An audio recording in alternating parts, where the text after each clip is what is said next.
Counties Manukau is home to over 500,000 residents, and inside its biggest hospital in Middlemore, you'll find the office of Whepulia'i Majiapa, who admits working here can get pretty hectic. Oh, I'm sleeping okay so far.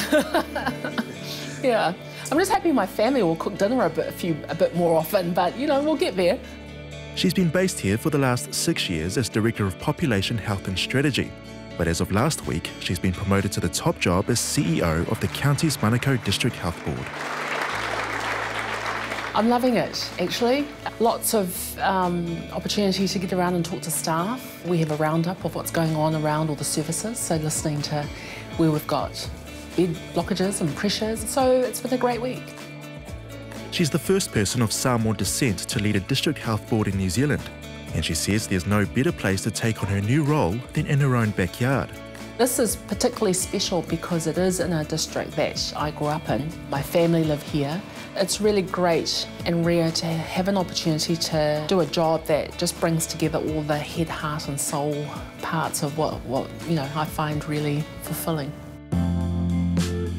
Her family immigrated to New Zealand from Samoa in the 1970s. At the same time, the country was reeling from soaring oil prices, leading to increased inflation and unemployment.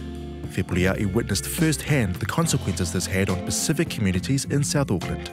So I remember, you know, the impact on people's mental health and how people really suffered from not having employment, the effect on families. So the impact of poverty and not being able to support families is very, very, you know, top of mind for me. These experiences, she says, will help her connect with communities on a deeper level, as she leads one of the most challenging district health boards in the country, where almost half of its population live in poor areas.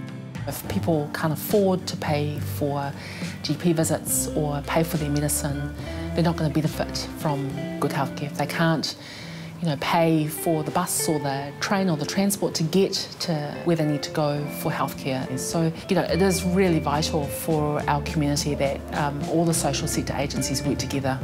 Despite the widespread attention her appointment has received, Whepulia'i remains unassuming about her future in the role, instead determined to build hopeful futures for those who need healthcare most.